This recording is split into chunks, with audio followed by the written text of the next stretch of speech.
नमस्कार. तर आता आपण पोचलो कुठे? विराट कला केंद्र इथे पोचलोय. तर आता गाडीवरून जाता जाता एक झलक दिसली आम्हाला आणि तर आम्ही इथं थांबलो. म्हणजे गाडी लगेच फिरवली आम्ही आणि ती झलक आता तुम्हाला दाखवण्याचा प्रयत्न करतोय. तर चला आपण जाऊया. त्या बाप्पाच्या मूर्त्या कशा आहेत ते तुम्हाला दाखवू. सुरुवातच बघा, ते सर्व गणपती मला दिसतात तेवढे गणपती आहेत. हे सर्व उभ्या पद्धतीने जे गणपती आहेत अशा पद्धतीने बनवलेले आहेत.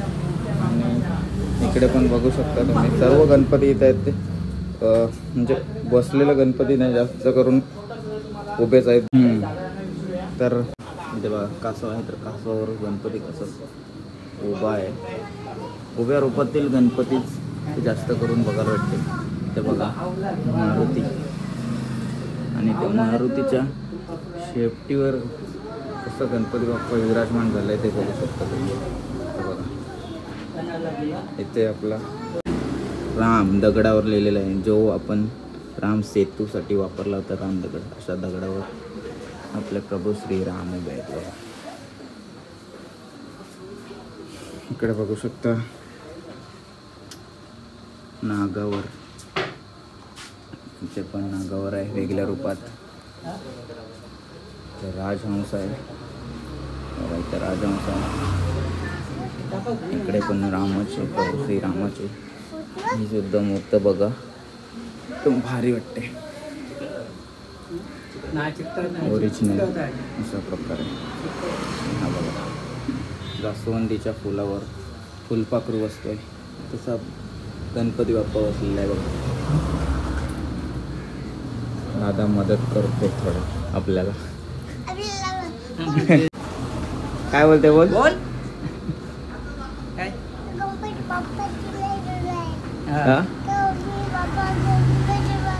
कसा आहे गणपती बाप्पा सांग मला. असं बाप्पा कसा आहे सांग. कसं आहे तर छान आहे, मस्त आहे ना. उंदीर मामा दाखवते. सापावर आहे ना तिकडे.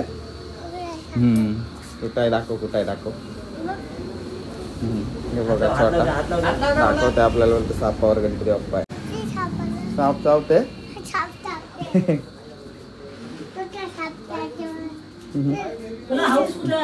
हात धरून चालवलाय. मी ना आतलं, मला भीती वाटते. तू लाव, तू लाव, तू लाव, मला भीती वाटते. तू लाव, तू लाव ना. तुला काय कराय नाही. तू लाव ना, तू लाव. तू कुठं पलतेस? तू लावून दाखव. काय मला भीती वाटते. तू काय घाबरस ना. घाबरतेस नाही, खात नाही. मग तू घाबरतेस का? घाबरतेस. ते छोट्याची मस्ती बघ किती चाललंय. या साईडला सुद्धा बघा, इथे बघा कमलाच्या फुलावर आहे बघा.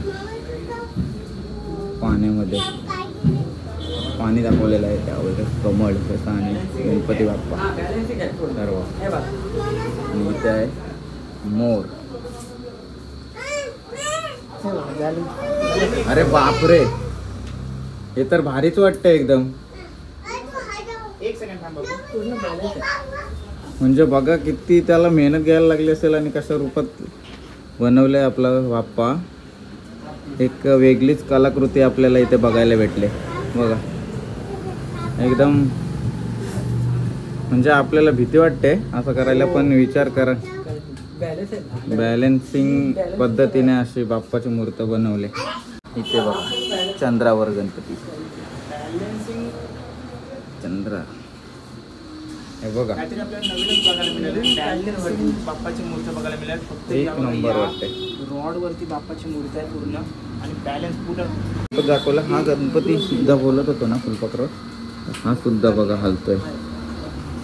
इकडे बघा करतोय तसा दादा काही नाही काय आम्हाला नवीन दाखवण्याचा प्रयत्न करतोय. हा बाप्पा सुद्धा बघा राजहंसावरचा.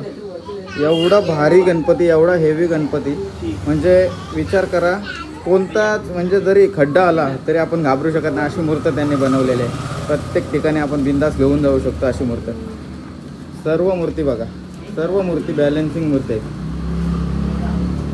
बघा.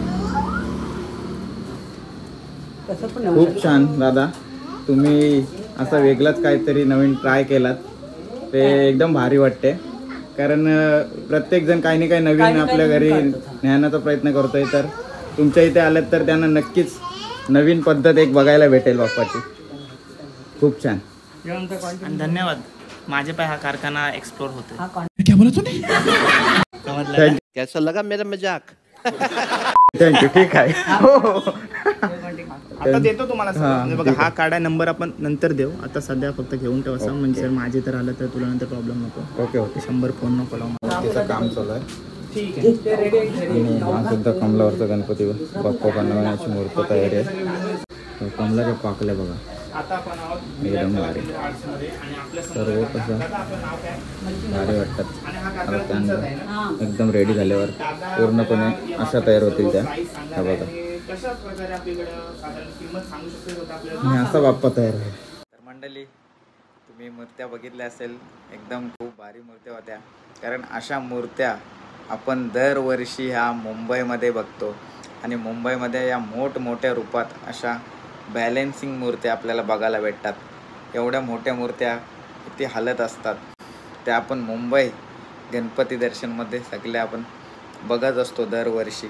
तर यावर्षी या मित्राने छोट्या मूर्त्यांमध्ये अशा बॅलेन्सिंग मूर्त्या बनवण्याचा जो निर्णय घेतला आणि ज्या सादरीकरण केलं आहे, खूप छान सादरीकरण केलं आहे.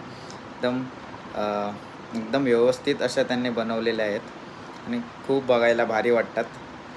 तर मंडळी, ही व्हिडिओ गोविंदाच्या आधी मी शूट केली होती, पण गोविंदा होता त्यामुळे पोस्ट नाही करता आली. आणि त्यानंतर माझी परिस्थिती थोडी बिकट असल्यामुळे मला कोणताच व्हिडिओ एडिट करायला मिळाला नाही. तर आता सध्या वेळ मिळाला आहे, तर व्हिडिओ एडिट करून तुमच्यापर्यंत पोचवतो आहे.